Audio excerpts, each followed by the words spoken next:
और खबर विस्तार से। भारतीय रुपए की गिरती चाल से बिगड़ेगा घर का बजट। रुपए के मुकाबले डॉलर की कीमत 80 रुपए के करीब पहुंची है। आमजन के साथ अर्थव्यवस्था के लिए डॉलर बना चिंताजनक। इसका मतलब आयातित वस्तुओं के लिए ज्यादा अब रकम खर्च करनी होगी।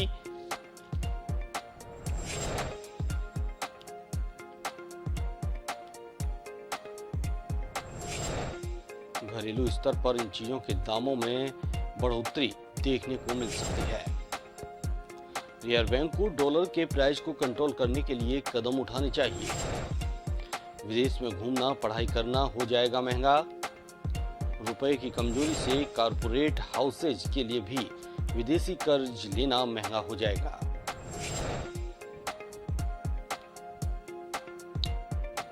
रुपए गिरने की प्रमुख वजह है ग्लोबल इकोनॉमिक चैलेंज, बढ़ती महंगाई, क्रूड के बढ़ते दाम, रूस और यूक्रेन युद्ध। निवेशकों की पसंद बना है डॉलर।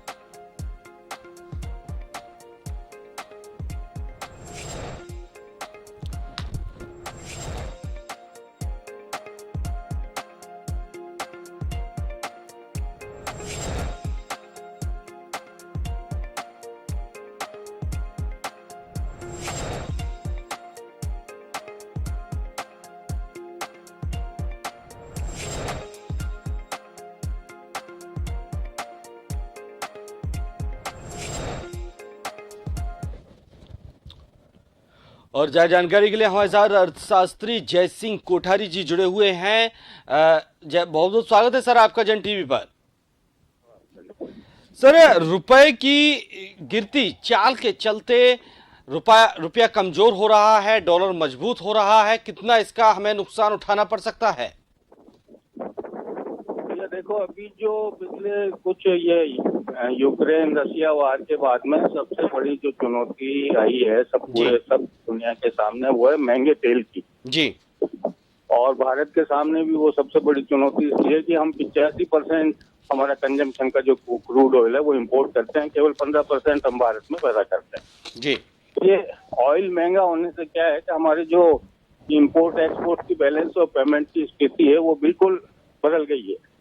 पिछले जून में हमको $25 बिलियन का ट्रेड डेफिसिट रहा है, जो अब तक का एक नया रिकॉर्ड है जी। दूसरा क्या है कि विदेशी निवेशक यहाँ से अपना पैसा ले जा रहे हैं, शेयर बाजारों में इनमें माल बेच के वो प्रॉफिट बुक करके वो जा रहे हैं। तो ये जो डॉलर की कमी, भाई एक तो खर्च बढ़ गया, एक आपके पास जो है जो जा रहा है उसकी इम्बैलेंसिंग जो है उसका नतीजा ये है कि आपका रुपए पे प्रेशर है और डॉलर महंगा हो रहा है, रुपया सस्ता हो रहा है। तो ये एक इंटरनेशनल फिनोमिना है, उसको सेट होने में ये सबसे बड़ा तो रूस यूक्रेन का युद्ध समाप्त कब होता है, ऑयल की कीमतें कब 80 के नीचे आती है, तब जाके हमारी स्थिति ठीक ठाक होगी। लेकिन अभी तक तो ये प्रेशर बना रहेगा। निकट भविष्य में अमेरिका में मंदी की बातें आ रही है, लेकिन वो भी इतनी जल्दी नहीं आएगी। और आए तो भी क्या है कि रुपए और डॉलर की पैरिटी हर कंट्री के साथ अलग अलग होती है।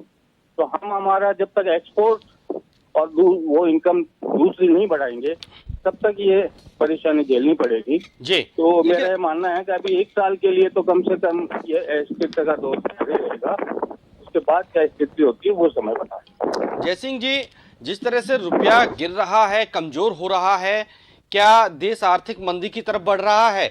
जिस तरह से अर्जेंटीना में, श्रीलंका में, अन्य देशों में हालात पैदा हो गए हैं, क्या भारत में ऐसे हालात हो सकते हैं? अभी ये कहना जल्दबाजी होगी, क्योंकि वो गिरावट का दौर वैसा नहीं है। वहाँ पे जब ऐसे हालात बने थे तो ये कह लीजिए आप 3, 4, 6 महीने में 50% का डिवेल्यूशन हो गया था। जैसे मान लो 100 रुपए आपका कल को 150 रुपया डॉलर के मुकाबले रुपया की वैल्यू हो जाए, तब वो स्थिति बनती है। लेकिन अभी के हालात में ऐसा नहीं कह सकते। ये 2-3 साल की जो अमेरिकन मंदी और सब चीजें आ रही है, उन सब की रियलिटी क्या रहती है उसके बाद पता लगेगा। लेकिन ये है कि चुनौती जरूर है, इसको नकारा नहीं जा सकता और समय रहते सब चीजें सुधारने की जरूरत है जी। जय सिंह कोठारी जी, अगर रुपया जिस तरह से कमजोर हो रहा है, इसको मजबूत करने के लिए सरकार को क्या कुछ कदम उठाने चाहिए? सरकार को इसका एक सिंपल तरीका, आप डॉलर कमाना सीखिए। चीज को आप खर्च करने की आदत डाल रहे हो तो उसको पैदा करना सीखिए। पैदा करने का है कि आप एक्सपोर्ट बढ़ाइए, और वो भी गुड्स और उसका एक्सपोर्ट का जमाना जो आप ऑब्सोलीट हो गया आने वाले समय में, या आप हैंडीक्राफ्ट और ईयरिंग इनका जमाना नहीं, आप ह्यूमन रिसोर्स को डेवलप करके वो कीजिए, वो जाके वहाँ पे काम करे और वो आपको फॉरेन एक्सचेंज कमा के भेजे। क्या डिजिटल करेंसी की ओर नहीं बढ़ना चाहिए अब ज्यादा से ज्यादा?